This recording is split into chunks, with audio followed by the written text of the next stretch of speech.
Sometimes the missing piece is the ability to use what the work has already built. And if you have been making just one kind of work, maybe now you should focus on another. So effort is not always the missing piece.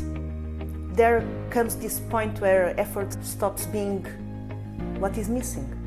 That sounds almost offensive to golfers. I can understand that, because golfers are trained to believe more work must always be the answer. Okay, how many times we think we have to go there? After all, we are not practicing enough and we want results. Well, of course it has to happen, but not always just that. Think of the player who has practiced. They know the movement, they know the field, they know the distance, and when they stand over the ball during a round, during a tournament, the mind adds something extra. It may be a memory, maybe a result, I don't know, some distraction, okay? It may be a correction that you think you need to do. After all of that is small internal speech nobody asked for. And now the trained shot is no longer clean, okay? Now it's crowded. The player has trained the shot, but not the mental entry point into the shot. And if you don't know how to do it, this is where see the shot begins to matter. Because the first step is to train how you arrive at the shot. And see the shot gives you the foundation, the tools you need to prepare your attention. It's about how you create a clear intention. It's about how you allow your body to move without turning the moment into a debate. That is not soft, that is practical. This is actually the doorway between training and execution. If you train, you need that middle skill to execute after. So stop performing improvement. This is when the golfer looks like they are doing all the right things, practicing, talking about goals, good thing that they have goals, trying new ideas, watching lots of content, reading all the books in the world, saying the correct sentences to themselves. I'm working on my process. I'm focusing on consistency. I'm trying to stay present. Lovely. Very elegant, very clubhouse conversation. But inside, the actual training may not be changing. The golfer is still avoiding the awkward part. The part where they have to look honestly at what happens under real playing conditions. The part where they stop collecting advice and start implementing one clear structure. The part where they admit, I don't need more information right now. I need to apply what I really know. And that is where growth starts becoming real. Real on practice and real on the course. Because improvement is not proven by how much golf content you consume. It is proven by what changes in your next round. You need to think, did your preparation improve? Did you enter the shot with less clutter? Did you recover faster from a mistake, from something? Did you hold your tempo when the round changed?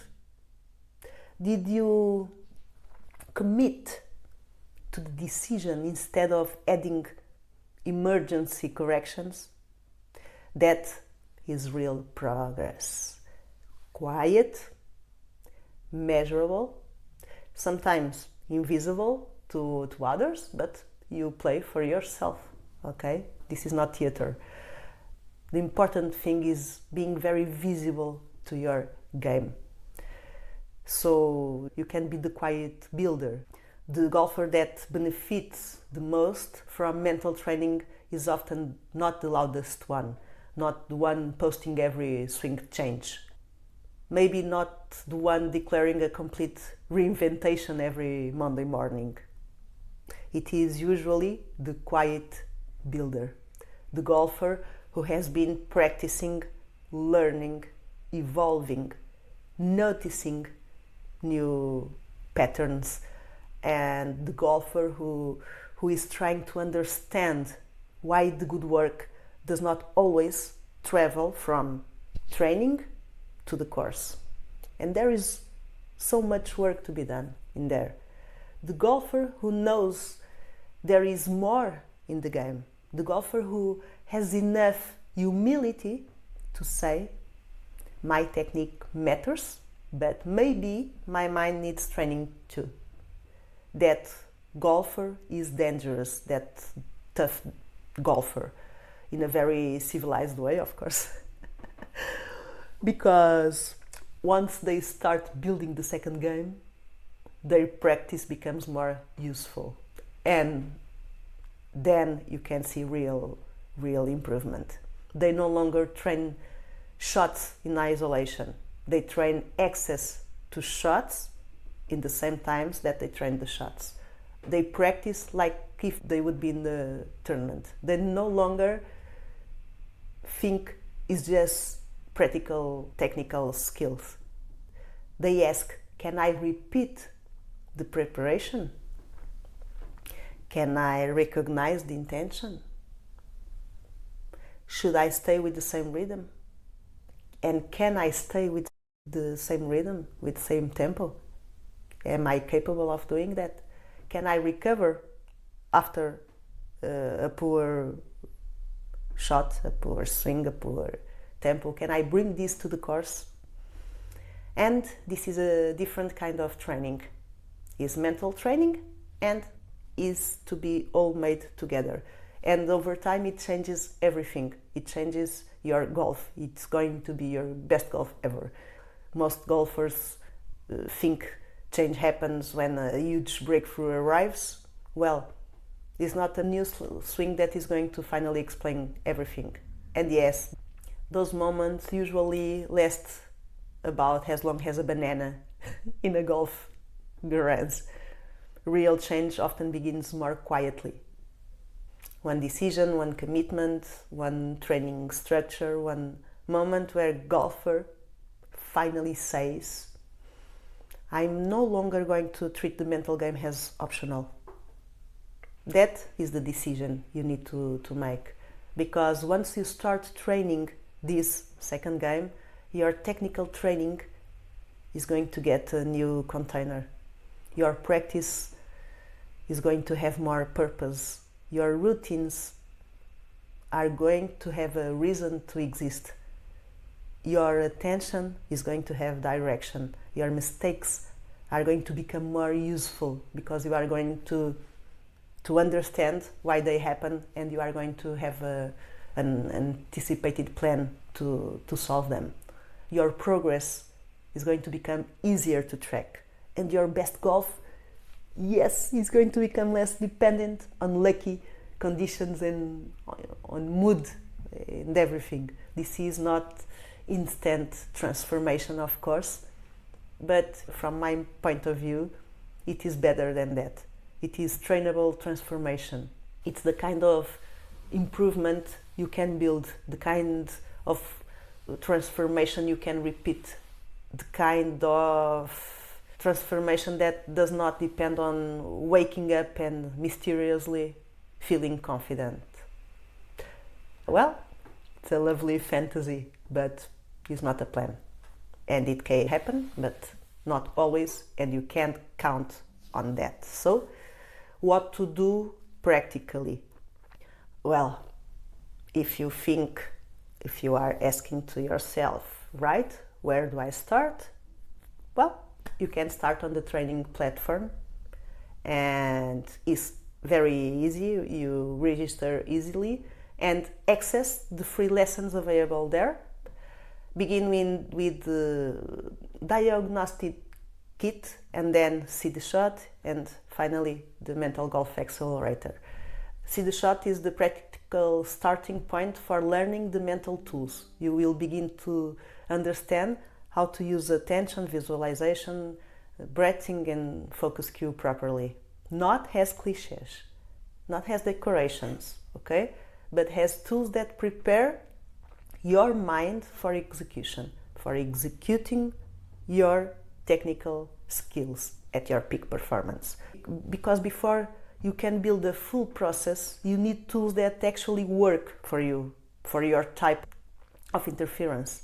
Then, as those tools become clearer, the next step is mental golf accelerator, okay? That is where the tools become organized into your personal process, your diagnosis, your tendencies, your strengths, your routines, your way of returning to your focus zone, your way of protecting technique during the round. See the shot gives you the tools. Mental golf accelerator helps you build your process. And that order matters, because if you try to build a process without tools, if you can't visualize, if you can't anchor, if you can't breathe, the process becomes empty, okay? And if you collect tools without a process, the tools become random because it needs to be organized in a certain way. Together, they form the structure that allows your training to evolve properly. So, please do not underestimate this stage. If your training has felt flat, it may not mean nothing is happening. It may mean the next level is asking for a different kind of work, a different approach. Not more noise, not more chasing miracles, okay? But more clarity about what you are doing, how and why. Not more swing thoughts, but clear movements, free movements, unleashed movements allowed to happen because of your control over your mind. More access to the swing you are already building, okay? The swing you already have, maybe. This is where many golfers either stay at the same level or quietly start separating themselves. Not because they suddenly become more talented, but because they begin training the part of the game most players keep, improvising. And that part matters so much, matters a lot. Never forget about this. The mind is not separated from training. It is the part that decides whether training survives the round or not. That is why your ability to evolve through the mental game can change everything. You know what the hidden breakthrough in training is? I will tell you. There is this strange stage in golf improvement where you are doing the work, but the result is not yet showing clearly. You may feel as if nothing is moving. You may feel as if the same mistakes are still there. Nothing changes. You may even start wondering whether the practice is making any difference at all. But sometimes, progress does not first appear as a lower score. Sometimes it appears as awareness. You notice earlier when your preparation is messy and it gives you the opportunity to play your best golf. You recognize when your mind is trying to rush the shot and you have the opportunity to calm down. You catch yourself adding one unnecessary thought before the execution. You feel the difference between a committed shot and a careful one. It unleashes your movements. And you see that the ball did not only miss because of technique, it missed mostly, perhaps, because the technical movement was asked to perform inside a poor mental mindset environment. And that is not a small pormeneur. That is training beginning to become intelligent. Because once you can see the environment around the shot, you stop treating every mistake as purely technical. And that is when improvement really becomes more complete. Most golfers are trying to evolve by changing the swing, always changing something, always watching YouTube videos for that purpose.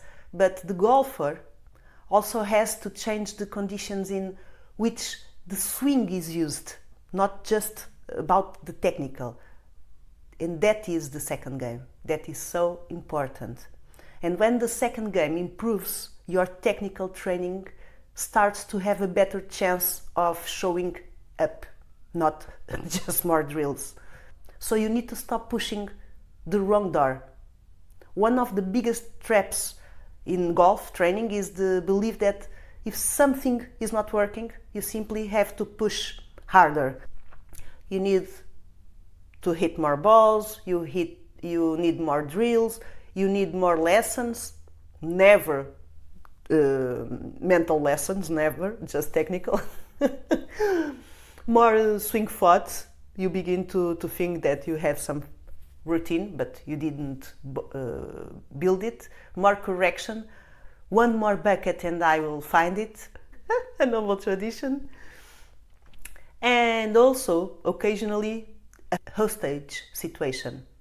Now, nobody improves by spirituality, admiring their clubs from a distance, of course. But effort without direction becomes expensive noise, nothing more than noise. Sometimes the breakthrough is not behind the door you keep pushing. Sometimes, my friend, the breakthrough begins when you stop forcing the same solution and ask a better question. Not always questioning how do I fix the swing again, but instead you can start to ask yourself, why does the swing I have trained disappear in certain moments? Usually the moments are pretty much the same, and that is the question. Because if the shot is there in practice but not available on the course, the problem may not be the shot alone, may not be technical alone. It might be excess, and excess is mental. Excess depends on attention, on focus, on concentration, on decision. So you can get your tempo, so you can be committed, so you can trust your movements, and you can recover when something goes wrong, okay? So the ability to stay with the process, that process that you need to build if you don't have one, when the situation becomes less comfortable, is critical. This is why we created See the Shot, because before you build your full process, needs to be yours, you need to learn the tools that help you access focus. I'm talking, of course, about visualization, breathing, attention cues, tempo, triggers, used properly, of course, according to the kind of golfer you are, with your personality as a golfer. Not because they sound, well, clever, but because they give the mind something useful to do before the body executes. And that can change the quality of your trainings. Think that you may have this invisible ceiling in your practice that doesn't allow you to improve. There is a ceiling many golfers do not see. They say they want to evolve, to improve. They do improve technically because they focus, they train only on practice technically. But somewhere underneath there is a limit to what they actually expect to hold on the course. They may not say it aloud, maybe, but the game reveals it. They play well for a few holes, and maybe it happened to you. Does it resonate with you? Then they start protecting the score. If it goes well, they start gripping more, then, well, you know the story. They hit a beautiful shot sometimes, other times it is what it is, then become slightly too careful on the next one. So they can actually feel the progress.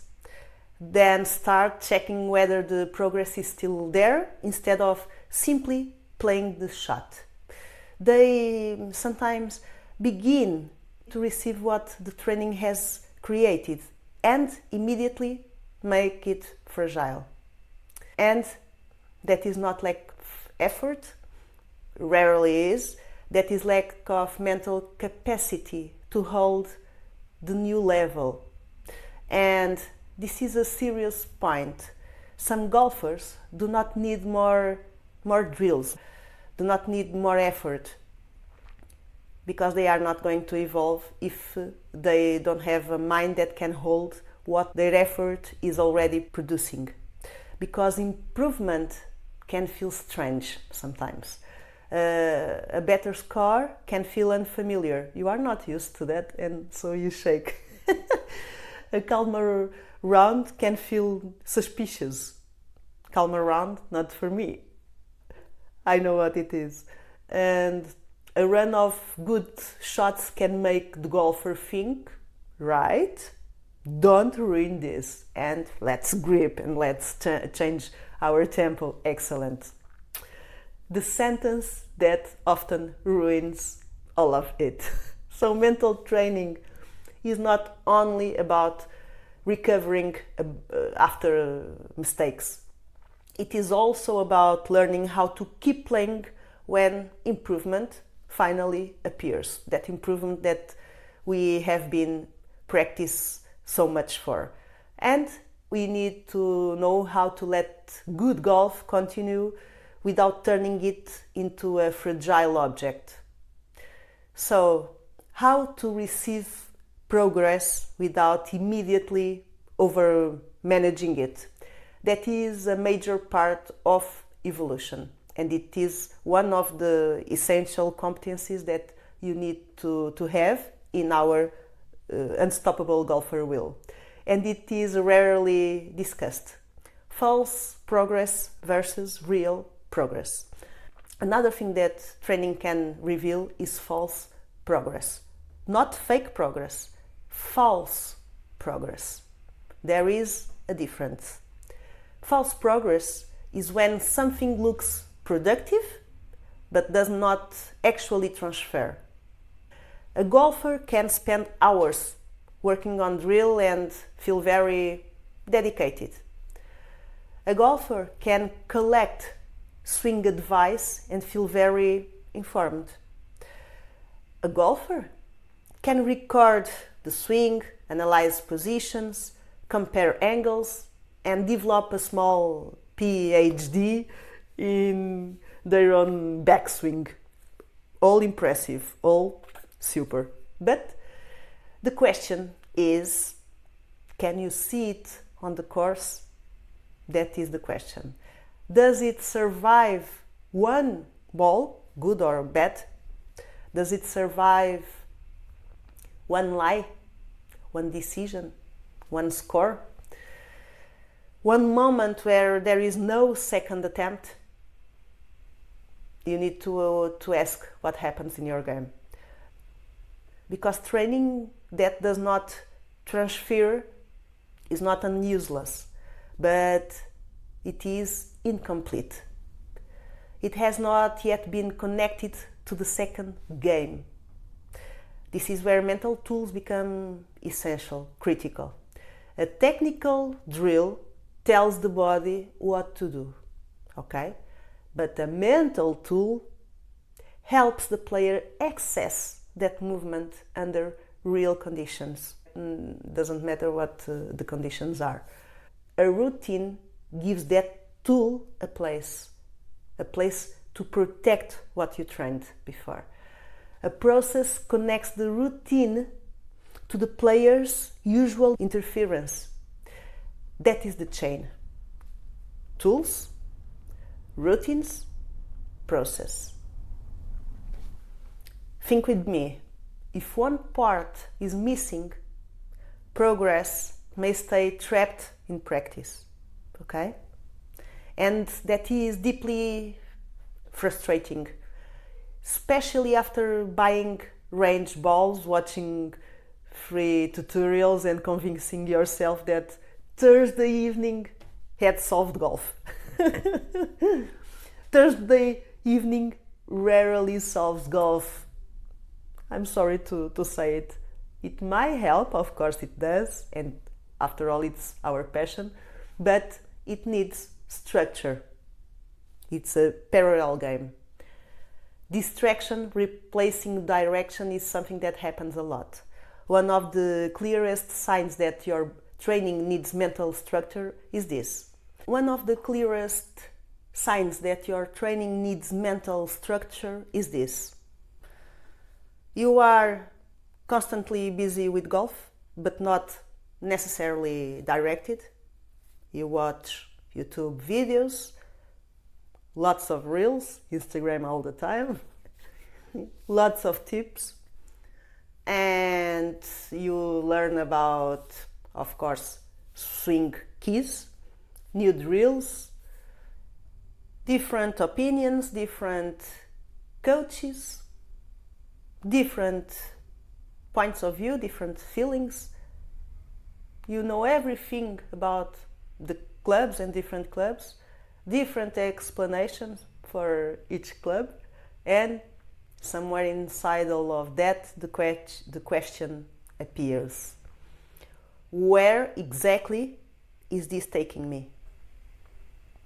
That is not a minor question. That is a very important question. Because being busy with golf is not the same as evolving in golf. You can be surrounded by golf information and still lack a clear training direction. And that may be why your evolution feels a little bit flat. You can be entertained by golf content and still not know what your next step should be.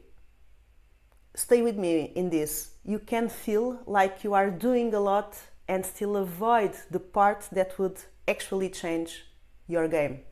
It's like a diet. We know what to do, but we don't. We don't do it.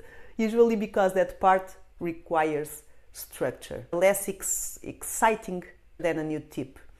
Structure says, what are you training? Why are you training it? How will you use it on the course? It's not just about go there and hit the ball. It's more than that, and it's the parallel game.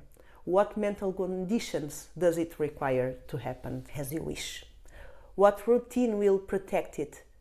How will you measure whether it is transferring? These questions are not glamorous, are not tough also, but we rarely do it. We rarely ask ourselves about that, but they make training far more powerful because they turn effort into direction. And that is what many golfers are missing, I think. Not effort, because after all, we love to be there, we love golf environment, but it is one of the parts. And then you need to have direction in your practice so you can evolve. So here is what I really want you to take from today. If your technical training has not been transferring to the course the way you expected, do not assume the work has failed. You need to ask a better question. Has your mental game been trained to access what your technical work has created? Because if the answer is no, well, then the next step is totally clear. You register on our training platform, access the free lessons, and start with See the Shot. Okay? Learn the tools that help you prepare the mind before execution. Then, when you are ready to organize those tools into a complete personal structure, move into Mental Golf Accelerator. That is where the process is built, not motivation, not random advice. A personal process that will help you protect your technique and make your improvement more and more repeatable on the course. And if this session helped you see your training, well, differently, subscribe to Fairway and Focus and comment training if you are ready to train the second game properly. And remember, your practice may already be building more than you think. Now your mental game has to learn how to carry it. I will see you in the next session. Goodbye. Thank you.